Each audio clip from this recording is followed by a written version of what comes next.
back here for another episode of Built by Taran. Today we're here with Rocky. Thank you for coming on. Thank you for having me.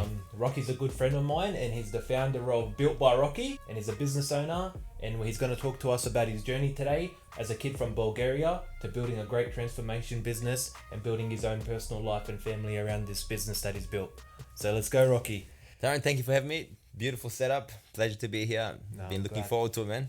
Nah, that's cool, man. So tell us a little bit about yourself, bro. How did this all begin? I know you came as a kid from Bulgaria, and then now you're here transforming guys and girls, doing a very good job. So tell us the journey, bro. How did you get here? So as you mentioned, came here when I was 14 from Bulgaria. I've always been into fitness, obsessed with it, always doing something to do with fitness, whether it's soccer, working out, all kinds of sports. And, as you know, traditional immigrant families, they push you towards the safe route. Yeah. Uni, get a safe job, don't take any risks, but it wasn't what I was called for, I believe. When I tried to take that path, my parents were like, Rocky, that's more of a hobby, mate. Try something else. So you go to uni, do a degree. So I listened. I knew it was coming from a good place. Yeah. Went to uni, did IT. I just felt it wasn't for me. Yeah. It was like a drag, yeah? It was definitely a drag. Just rocking up there, everyone's with their laptop, just typing in their spare time, at lunchtime, they're on their laptops. I just couldn't wait to get out of there. Yeah, okay. So you came in and you're like, all right, let me follow the traditional path, because back then it wasn't very common for people to go out on their own and start a business. Absolutely. And especially in the fitness industry, Exactly. there were people doing it, but here, like in Australia, not like it wasn't very common at all. 100%, exactly right. And when they told me that, I thought, you know what, they're right. They're coming from a caring place, and I didn't know anyone that had made a living or a career, let alone a career, out of doing personal training or fitness. So I thought, you know what, they're right. Like, just let it go. It's a hobby. So what was the final straw? So you're in uni right now. Let's say, how old are you? 19, 20 maybe? Yeah. My 20s, early 20s, Yeah, early 20s. And two and a bit years into it. Yeah, wow. I was so like, you're nearly done. Nearly done. Yeah. And I thought, you know what, man, this is not for me. Coding, all that type of stuff. I was like, no, I'm going to leave it. I'll defer and I'll come back. At least that's what I told my parents. Yeah, of course. They were like, no, don't do it. You just finish it off. You're almost there. I thought, no, give it a break. I'll come back to it. Yeah, okay. Got into real estate. Oh, you got into real estate? Yeah, I thought, so sales. Got into property management, actually. Okay. I actually enjoyed it a lot. I was like, you know what? I can actually see myself doing that. Did that for maybe a couple of years almost, yeah. Okay. And then transitioned into sales. Okay. Enjoyed that as well. It was obviously challenging. But then soon after, I thought, you know what? If not now, never. I need to explore the fitness path. Yeah, okay. So I have no regrets that way. So anyway, got into fitness. Yeah. Started working as a personal trainer. The first 6 months was difficult.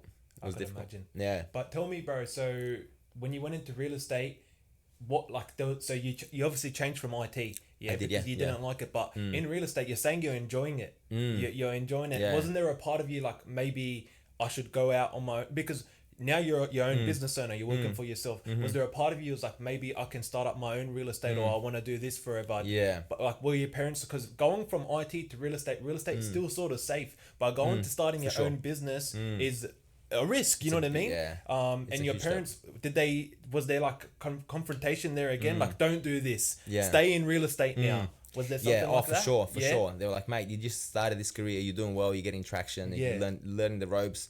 Like, what are you doing now? Like, like, don't be silly. My parents, my grandparents, my uncle, everyone was like, mate, get an actual job. Like, this is a hobby. It's all fun and games, but you're getting older now. You need to actually lock in and find something that, that's something stable. And I thought, you know, I have to find out whether this is for me, whether it can work out. And I left real estate with the idea that if this didn't work, I could always go back to it.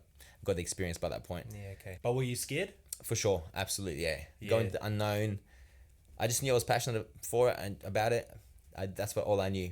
Didn't know if it was going to work out or not. Like I said to you, I had no friends who had done great or made a living out of it, but by that point. Yeah, okay. And this whole time, let's say growing up, even while you're doing IT, while you're doing real estate, were you training? Like, what was like, how did you have all this knowledge? Like, of training, do you mean? Yeah, of training. Man, I've been training my whole life. I've started training. Initially, the first time I entered the gym was at the age of 14. Okay. At PCYC Blacked Out. Oh, my dad, way. Shout out Rodney. Yeah. My dad was like, I said, Dad, I want to start training. Yeah. Mum was like, no, don't do it. You're too young. It's going to stunt your growth, all that type of stuff. But anyway, my dad signed me up at the age of 14. Taught me what he knew. And I've always been obsessed with training ever since I remember. From the age of 6, 7, I'd be doing sit-ups at home, push-ups, and just stuff like that. Yeah. So you wanted to look like Rocky Balboa. Man, I came across some bodybuilding magazines from my dad. Yeah. Back in the day when I was just a kid, I came across and I thought, "What the hell is this? This looks crazy. These guys are absolutely jacked. They look like superheroes." Yeah. And I thought, I want to look like that. Nah, that's mad. That's what and I'm triggered happy it. that you do now, bro. Yeah, getting there. All right, now that you've made the transition into starting your own business, how did you know what to do? Like, all right, I gotta go get an ABN. I gotta go get sales. Like, I gotta get clientele. I'm by myself. I don't got any income coming in. So what was it all like? You're by yourself? Are you scared? You're nervous? I'll be honest, man. I was clueless. I had no idea. All I knew was that I could transform someone's physique. All I knew is I could help people get in shape. That's all I knew. I knew nothing about business. And that's why I struggled the first 6 months. At least the first 6 months. It was difficult. It's more about getting people to believe that you can actually help them. And when you don't have any past transformations or history to show them that you're the man for the job, apart from looking the part, there was nothing else. It was difficult. There was points where I doubted myself and I thought, is this gonna work? Never to the point where I was actually gonna quit. But even my partner was like, hey, maybe it's not for you, But so maybe the adversity that you faced training your whole life, for sure, bro, trying to go from a 60 kilo bench to a 100 kilo bench, doing 100 sit-ups every day, running, training, that would have maybe helped you, huh? 100%, man. It built, like, as you know, training builds you. It creates that discipline, because how often do you train when you don't feel like it? Probably half of the time. Like, you don't always. But disciplined people, we train all the time. It doesn't matter if you feel like it or don't. Exactly right. Just like for your job, like you don't feel like waking up every day and going to work, but you still do, right? Same thing applies, and I think that discipline trickles into every aspect of your life as well.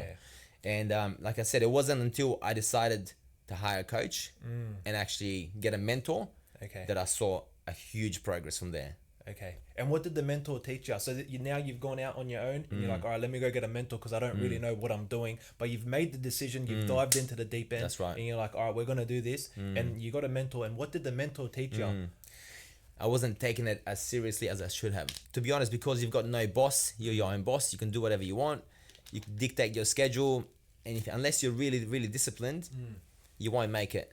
So when I reached out, when I finally decided to invest, even that's a big decision for sure. Investing money that you don't even have, exactly or right. like you barely have. Right. I mean, I didn't want to spend $6,000 on a coach that I didn't even know what I was gonna learn from that person. But I thought, you know what, you can either spend time or spend money, and I thought I need to learn everything ASAP to see if I'm made for this, and if I am, start making better progress. So invested. He taught me structures, systems that I could follow, and from there everything started to flow. I always say invest in yourself or you'll be investing in somebody else's business your whole 100%, life. I agree. 100%. So now the guys taught you about systems, he taught you about processes, but you still have to go get clientele. Absolutely. It's not going to magically appear. Exactly right. How did you get that first client, bro? Like, who was the first client and how did you get him? Man, I actually don't remember who my first client was, but that's I remember how successful you become now. it was some time ago, but I do remember initially I would offer free half-an-hour sessions, testers. Provide value. Exactly right, just to show the people that you know what, I am the guy for the job.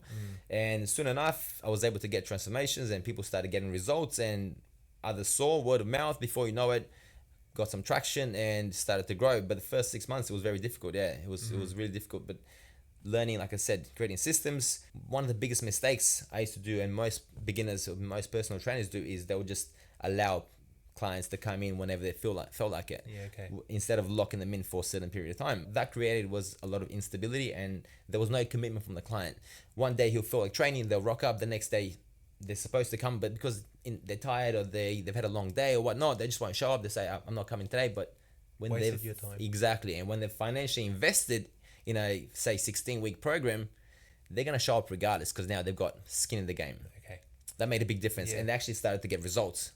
Whereas before, they were, because they weren't invested, they'll come up, one session they'll miss, they'll show up for the next session, and the results were not there.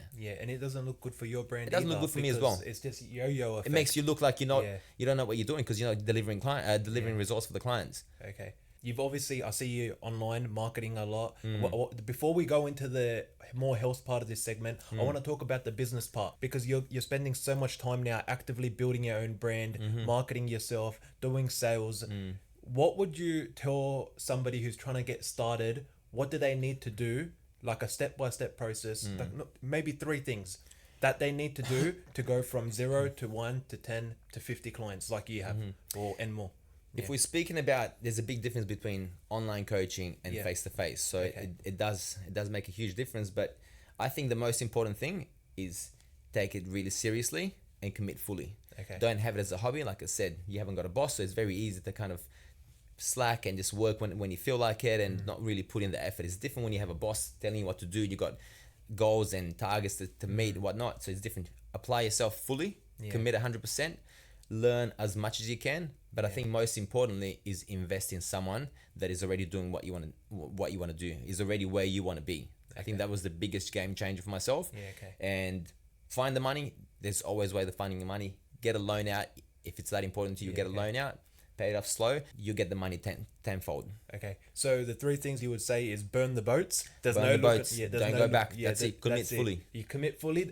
There's no way out other than through. Absolutely. The second thing you said was find someone in your life. It could be a mentor. It could be somebody you know that has already done it and is where you want to be, and learn off them and be a sponge. Exactly. And the third thing is you need capital. And find the money, because when you burn the boats, you're going to need the capital. By any means possible. Yeah, by any means possible. Nah, I like that. Don't leave a plan B. There should be only one plan. Commit fully. Yeah, okay. Nah, that's cool. Nah, that's really good. And now, Rocky, what I really want to talk to you about is what we just touched on a little bit before. You said that some clients, there's a difference. Some clients transform and some don't. I'm sure you've seen it. Absolutely. Everybody comes with the idea, I want to be shredded, 6-pack. But not everybody gets there because it's a lot of hard work. You can only guide them, but you can't do it for them. What's the difference between the guys or the girls that make it and do transform their body and their lives forever, besides the ones that only transform for, let's say, 6 months, and besides the ones that don't even transform at all? Yeah. I feel like there's 3 types of people: the ones that do it and keep it, the ones that do it and lose it, and the ones that don't do it at all. Yeah, it's funny that you mentioned those 3 types of people, because that's exactly right. And I think it just comes down to how bad you truly want something. Okay, like you said, everyone wants to look good, feel better. Everyone wants that extra energy and the confidence that it comes with being in better shape and all that type of stuff. But very few are willing to actually go in and put in the effort. And that applies to everything, any industry, any kind of profession. And like I said, the ones that do get the best results, they apply themselves fully, and they build the habits that are required. What are the habits? The habits are, they're simple. They're not easy, but they're simple. And some of them are basically sticking to doing a certain amount of steps a day. Okay. Just walking. Something as simple as that. You'll be surprised at how many people don't actually walk much. They would get 2,000 steps a day or even less. So and why are steps so important? Steps are one of the easiest way to burn calories, to burn body fat. Okay. One of the easiest. Another one is just to commit to, say, the minimum amount of workouts a week, at least 2 workouts a week. And somebody can transform with 2? Absolutely, yeah. And I think it's more important, the most important part is to build that habit.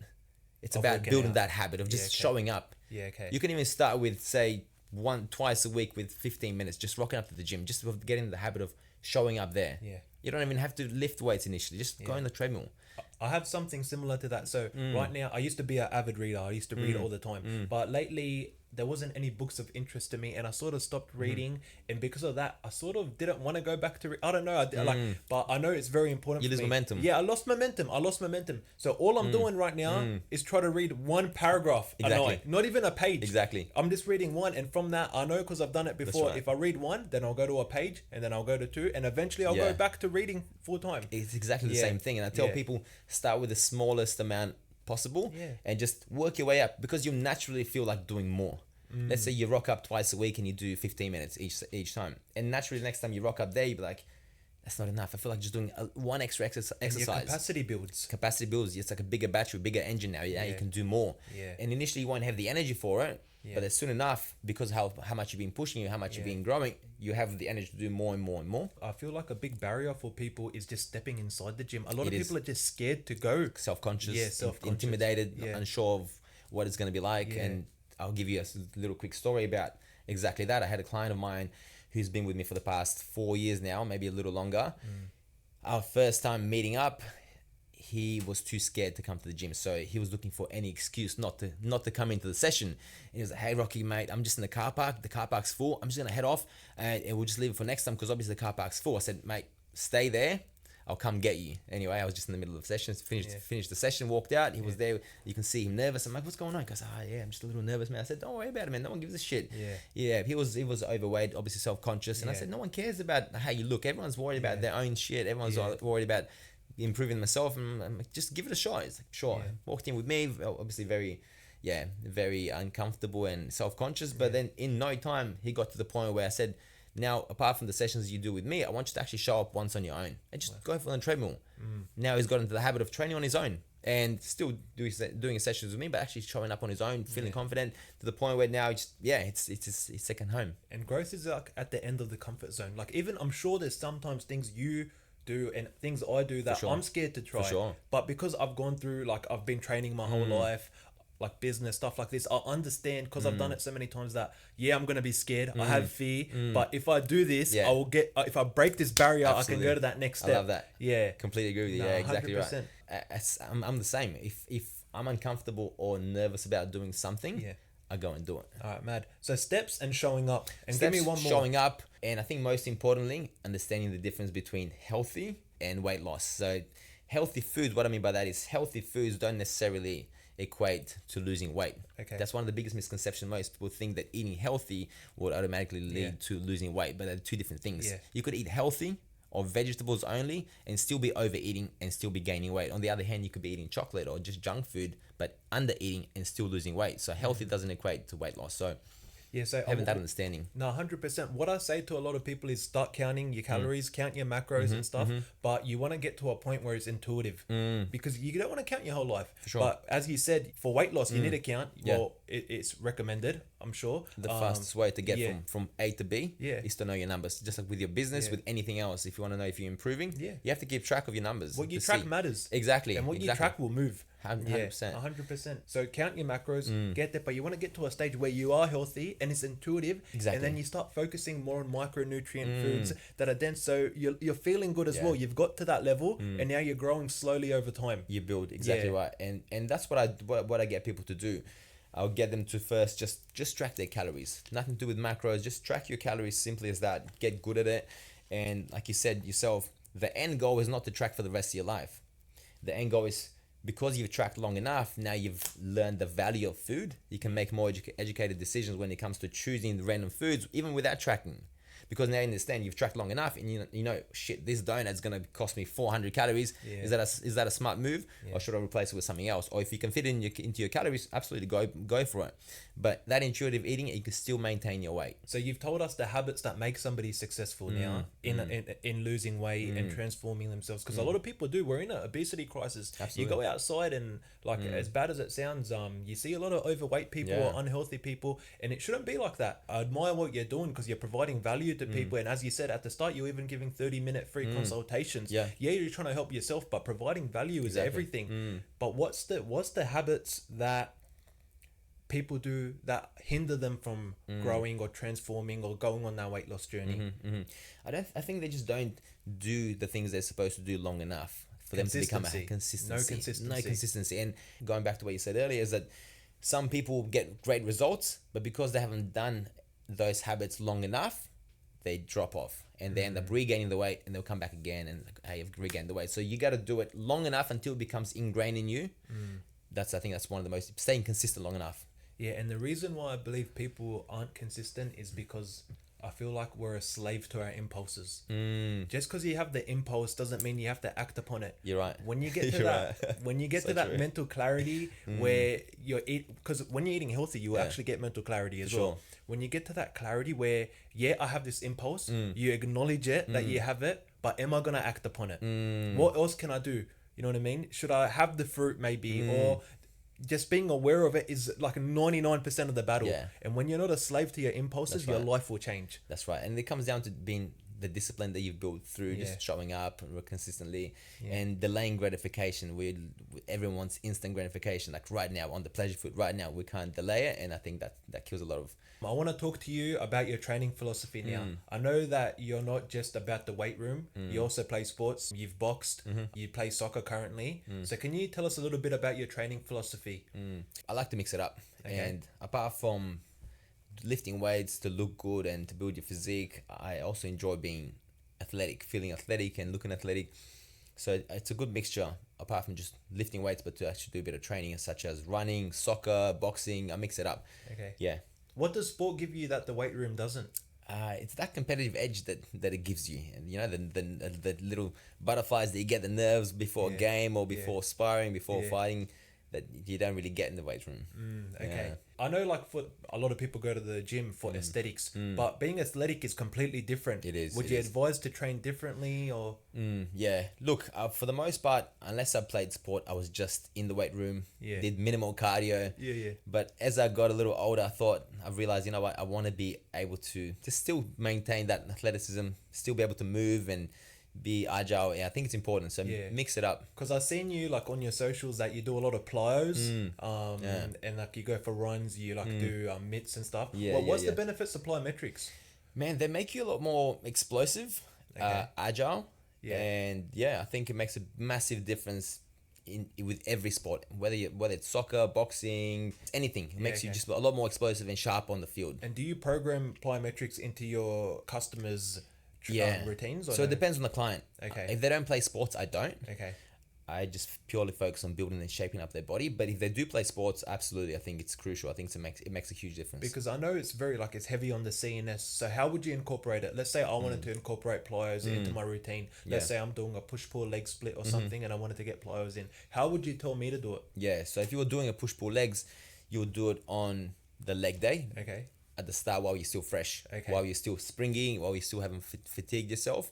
Yeah, I would add it right at the start. Rocky, a big question I've been wanting to ask you this whole week is 10 exercises that if you could build the ideal routine for an average person, you're not trying to become a bodybuilder, you're a normal guy or girl, 10 exercises that you could give anyone that they must do for the rest of their lives to be aesthetic, be athletic, feel good, be mobile, be able to run around with their kids, go for a run if they needed to. What would they be?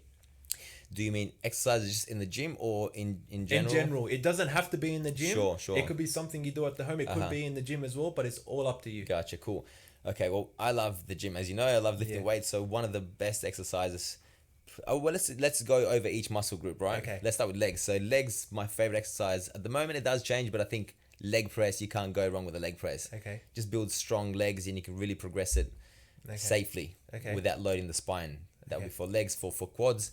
For hamstrings and glutes and lower back, I'd go with a Romanian deadlift or a straight leg deadlift. Okay. You've chosen a leg press because it saves your spine. It doesn't load up the spine, It doesn't load the spine. And then you've gone for the RDL to give your spine some training as well. Exactly. So you can hit the erectors, the lower back muscles, as well as the glutes, hamstrings, a mixture. It's really good as well. Your back, some form of chest supported row, I think is amazing. It's really good. To isolate the back. To isolate the upper back, especially. And that's more for the thickness. Yeah. For the width, we'll go with a lat pull down. Okay. I think that's something everyone can do. Everyone can do. What do we have so far? Leg press, RDL, 4 exercises so far. Got 4. You can't go wrong with a shoulder press. Absolutely has to be there. Seated, standing. Look, I prefer machines for the extra stability. That way you can overload it safely. Yeah, okay. Purely more aesthetic as a machine. More aesthetic, yeah. So more aesthetic. But still, it's going to keep your shoulders healthy. Yeah, 100%. Yeah, exactly right. And it's actually very functional. All these exercises are very functional. Yeah, 100%. Yeah. So that's that. Like I said, Smith machine shoulder press, any kind of machine shoulder press, great. Some form of horizontal press could be a chest press machine. Yeah. So anything chest press machine or Smith machine chest press. Okay. What about dumbbells? No. For dumbbells, look, they're great. Yeah. They have their place. Yeah. They're a lot more demanding. You have to be a lot more coordinated and experienced to get the most out of it. Okay. There's a difference between moving weights from A to B and actually engaging the right muscle while doing it. So you believe that because if it's a machine or a Smith machine, somebody will always be able to engage, be a safe. lot better. Yes, okay. I find people grow and connect with the muscle a lot better. Yeah, okay. Going with machines as opposed to free weights. It's while it looks simple, just doing a squat or bench press, a dumbbell bench press, and all that type of stuff. Everything makes the fire together. Exactly. I've so many guys, you see them actually doing it, but they're like, I'm not feeling my chest. I'm just feeling my shoulders, or I'm feeling random different areas. Exactly right. So I find machines are your best bet. Okay. And once you're more experienced, start dabbling into free weights as well. For arms, I think a preacher curl machine would be ideal. Something that just locks you in position. Yeah. That's one of my favorites at the moment. And for triceps, something called the Poliquin press, which is a form of tricep push down on an incline bench. Yes. I'm loving that at the moment. Or an overhead tricep extension with the cables. Okay. Those are some of my favorite, and as well some lateral raises. You can't go wrong with that in the gym. I think adding some sprints to your routine. Okay. Once a week. Okay. Say 20, 50-meter sprints. About 5 of those. Perfect. All right, so we've got 10, I think. I think you started with the leg press. You hit the quads. You keep not too much load on the spine. You go into an RDL. Then you've gone into a chest supported row for the thickness with a lat pull down for the width. Yep. And then we've got a press, Smith machine bench maybe, or a machine press. That's right. Yeah. Shoulder press as well. Yeah, a shoulder press. And then what was after the biceps and triceps? We've got the preacher curl and the tricep push down. Yes. Some lateral raises for the side head. Yeah, to give you that width. That width, exactly. Set the frame. And then a sprint once or twice a week to keep you explosive and going. Perfect. Yeah. Yeah. No, that's perfect, man. It's a well-rounded routine, and I feel like if you do that for the rest of your life, you'll be solid. You look amazing. Yeah, 100%. And I know you also prioritize recovery a lot. You're in the sauna, you're doing ice baths, you're stretching. Yeah. What's the importance of recovery as you get older? And what recovery protocols do you recommend that people should be taking? Recovery is important, especially like you said, as you get older, as you build a lot more muscle mass, you tend to get a little stiffer. Yes. I never prioritize it for the most part. Been quite healthy, injury free. Yep. But now I've kind of gotten into just the ice bath, like you said. Gotten into the routine of just jumping in my ice bath in the morning for a couple minutes just to get the day started. Kind of wakes me up. But and also the sauna for recovery. Some stretching is also good. Yeah. I don't do enough of it, but I think it's important. I think it's important to stay loose. What about the importance of just resting? Very important, very underrated. Okay. And I do think that most people overtrain, and that's probably why they don't get the results that they want, because they do too much. Yeah. They burn out. And even when they do train, their workouts aren't as intense as they should be, because they're just building up all that fatigue, whether they know it or not. Yeah. They carry a lot of fatigue, so not allowing them to train as hard as they otherwise could. I feel like I've done that a few times as well. And then the pump isn't as good. 100%. And the weights aren't progressing. And then sometimes you go and take a week off. And your bench just explodes. For sure. You're like, what just happened? Exactly right. Because you end up getting depleting your muscles from the glycogen. Yes. Like you said, the pump's not there anymore because you're flogging the same muscle every single day. Yeah. I've tried everything from 3 to 7 days a week. Okay. I used to train for the most part for 5 days a week, Monday to Friday, Saturday, Sunday off. Yeah.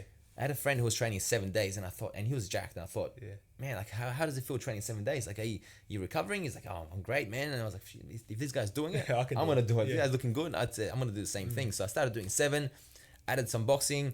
Before you know it, a month later, man, I was burning out. I was just burning out. So from there, I dialed it back down, and now I find 4 days a week is the sweet spot for me. 4 days. It allows me to train really hard. Okay. With 3 days rest in between. So, so let's say Monday, Wednesday, Friday. And exactly. Like a Saturday. That's right. What I do at the moment is I do Monday, Tuesday. I'll rest on Wednesday typically. Yes.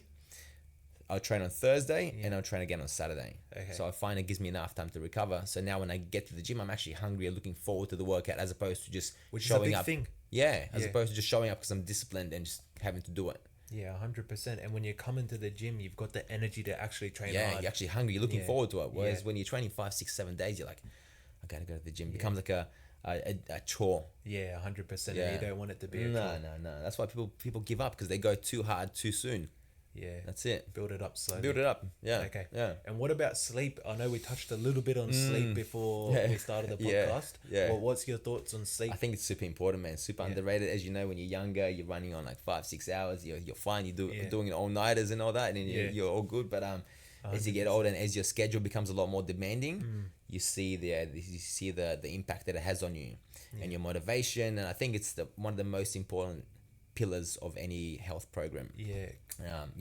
I think a minimum 7 hours is I like listening to Khabib sometimes. And absolutely. He always says that everybody was always talking about supplements, going to the ice bath, going to the sauna. He's like, me, I would train, go home, sleep. I would train, sleep, train, sleep. He's like, I would just literally, my whole day would be training in the morning, sleeping, training again, then sleeping, and then training at night, and then sleeping. That's it, man. And he said it was a super drug. People don't realize how good sleep is for you. We don't sleep a third of our life for no reason, right? Yeah. Like, it's so underrated. And you know it yourself, when you get a good night's sleep, you think, wow, man, I feel so motivated. I feel just energetic. I'm ready to take on the day. Yeah. And the days that you get 5-6 hours, you're like, oh my God, how am I going to get through the day? You wake up and you're already defeated. Yeah, this hustle culture of, oh, I'll sleep when I'm dead. It's not right, man. Nah. Like, you have to prioritize your sleep. Wake up on time, sleep on time. That's right. But prioritize your sleep and your life will be tenfold better. 100%, man. You don't have the capacity now to stick to your routine. You wake up tired and you think to yourself, man, I got to go to work. I got to deal with this. Yeah. Forget about the gym. Forget about tracking food. Forget about walking. Like, who gives a shit? You got other shit to deal with. And I've realized when I'm sleepy, like let's say I've had not a good sleep. Let's say I woke up, because I'm still going to train regardless because of discipline. Exactly. But I'm more inclined to eat that donut or I'm more inclined to eat something bad. Whereas when I've slept and I'm good, it's not a problem. It's easier. It's actually proven. Yeah. It's actually proven that when you're lacking sleep, because you're lacking the energy that sleep gives you, you're looking for that extra energy from the junk food, the sugary foods, to get that energy hit that you obviously haven't gotten from the sleep. And I actually experienced it last week myself. Yeah. I've been on a calorie deficit and everything's been going great. I've been losing weight steadily. Hunger's been manageable. And all of a sudden I had like 3-4 days where I had so much work. I was up to about 12 o'clock and I'd get 4.5, 5 hours sleep. And the next day, constant cravings. My mouth is salivating, thinking about food all the time, trying my best to manage it. And I thought, what's going on? Maybe I'm due for a diet break. Come to think of it, my sleep's been letting me down. I improved that immediately. I thought from 5 hours or so up to 6.5, everything improved. No, that's cool.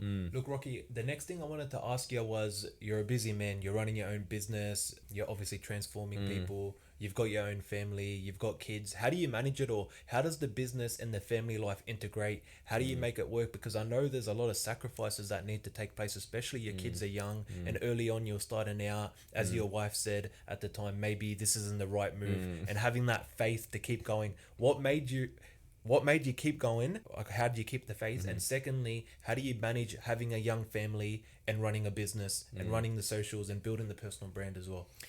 Man, I'll be honest, it's very difficult. It's tough. It's not easy. And I often joke with people and I say, I left my 9 to 5 to open up my own business just so I can now work 24 hours a day. You know what I mean? It's full on. It's full on, especially with 2 kids. They're full of energy. I've got 2 curly bandits that are 1.5 and 3 years old. Very difficult. And I've learned that I have to live by my calendar. I have to be very disciplined and be very structured and not waste any time anywhere. I have the same time as when I had my second kid, which my first kid was 1.5. I had my second baby, and that's the time that I also invested into my latest mentor. Okay. And it was a lot to take on board, trying to be there for the wife as well, and trying to be obviously a husband and a father and run my own business, and also trying to grow my online presence as well. It was very hard, and so it's not easy, but we gotta make it work. 100%. And what's the importance of having such a supportive wife that lets you do your thing, run the business while she's helping out with the kids? She's been a massive help. She's been a huge help with looking after the kids. She's a stay-at-home mum at the moment, taking care of that, and also supporting me. And I do feel guilty sometimes. I'll be there just working the whole day for the most part, and even going to bed I'm still working, catching up on things, and I feel like I'm not spending enough time with her, which is something I've been trying to be more conscious and aware of. She's been a huge support. Shout out to Rocky's wife. Shout out Danielle. And now, what would a day in the life look like in your life? I know you're a busy man, and as you said, you live by your calendar. So if somebody aspired to be like you, a business owner, fit, athletic, handsome, so what's a day in the life looking like? So the typical day, I wake up about 4:50 or so. I wake up that time, do a cold plunge for a couple minutes, just wakes me right up and helps with the discipline and whatnot. I'll have some breakfast. And then my first breakfast, it does change at the moment. I'm down to a couple of eggs and 3 egg whites. A bit of cottage cheese, mix it all up together. From there, that's exactly what I had today. 3 eggs, avocado, cottage cheese. Exactly. So I find I just need to be high in protein. So that's that. And then I have to finish with something sweet. So I get a bit of Greek yogurt, a bit of fruit, granola, a little bit of granola, frozen berries, a bit of honey. That's my breakfast. That usually keeps me going to about 11, 12 o'clock. I'll have a snack in between, maybe a protein bar or a bit of fruit, but that's that. 6 a.m. is my first session up until about 11, 12. I try to finish nowadays a little earlier to give myself more time to catch up on my online work and my social media presence. So I do that, finish, go home, have lunch again, work till about 4 online for my online coaching programs and whatnot and my clients. And then from there, back to work till about 6-ish, back home, hang out with the family, with the wife, the kids, have dinner, unwind a little bit, a little extra work and bed. Ideally by 9 o'clock, but lately it's been quite a bit later. Very structured. It is very, very routine, and it's very similar every single day. And I actually love that. I love the structure. I love following the same routine. Love it. Consistency is the best way. Exactly right. And the weekends as well, a bit of work on Saturday. Sunday is just to recharge a little. I'll wake up really early on Sunday with the boys. We'll go for a drive to Bondi, most often than not. Do a bit of training there, running, boxing, whatnot. No, that's good. And recovery, like you said, sauna, the ice bath. So we'll get there about 6:30 in the morning, come home by 11, 12 latest, have the rest of the day with family. A very structured routine and with a good mix of, obviously you're working a lot, but you're also trying to actively spend time with your family. That's right. Which is important. You can't just be success. I feel like success isn't just only being successful in business. Exactly. It's not what we want. Yeah, exactly right. Yeah, it's you definitely have to find time for your loved ones as well, to be a father and a husband, for sure. Rocky, I've got some questions to finish off the podcast with. I've written them down. Are you ready? Let's do it. All right. So one thing I wanted to ask you was, what's one habit you protect at all costs? My workout routine. Yeah. All right. So no matter what, you're working out. I'm working out. It's not just about the way it makes me look, but it's the way it makes me feel. Okay. Yeah, it's really, really important. And how important is that mental clarity? Absolutely. It's so important, man. It just makes you, it just puts you in a better mood. Yeah. Puts you in a better mood automatically. I reckon even if I didn't get the physical benefits, I'll still work out just for the mental. 100%. I've got a friend that actually, shout out to Ziad, he trains 7 days a week and he knows it's not optimal, but he says, man, it just does a lot for me mentally. No, 100%. Yeah. All right. One training myth you disagree with? That there's no overtraining. You can absolutely overtrain. Some people say there's undersleeping, undereating. You can't overtrain. You definitely can't undertrain. Probably one of them. So you can overtrain. You can overtrain for sure. So the routine matters a lot. It does, absolutely. Okay. One nutrition rule that's overrated. Not eating after 6 p.m. All right. So you can eat after 6 p.m. You can absolutely eat at any point of the day. Okay. Something that a lot of people overcomplicate in their lives that you've seen from training from obviously you're such a big part of people's lives now. I think people try to be perfect. They do a lot of studying and thinking, a lot of planning, but not taking action. Just take action, I think. You know what, that suits you perfectly because I feel like you're studying IT, then you went into and you're like, you know what, I'm gonna give this a go. Let me start my business. And I feel like that's such a good tip, bro, because even me, there's been times where I'm always like, thinking. But nah, sometimes it's jump in, do it, you figure it out. Exactly, figure it out as you go. No, that's mad. We collect a lot of information, a lot of data, but we don't actually take action. That's the safe part of the planning, and that's cute and fun, but just take action. I think and one daily principle that is a non-negotiable for you, like a principle you live by. That was something that Rocky lives by. I think just treat people how you want to be treated. I think just do good by people. That's what I believe. Just No, that's good, man. And let's say you were to go back to that 18-year-old or that kid that came from Bulgaria and you could give him some advice. What would you tell him? I'd say commit to your dream, find out what you're passionate about, and apply yourself fully. I think, that's what I'd say. I'd say follow your dream. Anything's possible. I almost didn't because of obviously advice from family and friends, trying to do what's best for me, trying to give me the safest route. But I think you just follow your dream. No, that's mad. Yeah. All right, guys. There you go. That's Rocky, a person that moved over from Bulgaria, built his dream life, followed the dream, took the risk, and it was a pleasure, bro, to meet you in this podcast. Bro. Thank you for having me, man. It's been fucking amazing, bro. Love this. All right, bro. Do it again. No, 100%. All right, guys. If you guys want to check out Rocky, we'll drop his socials below. And if you need help with any weight loss or coaching, reach out to him. Thank you, Rocky. Pleasure, brother. All right, bro. See you.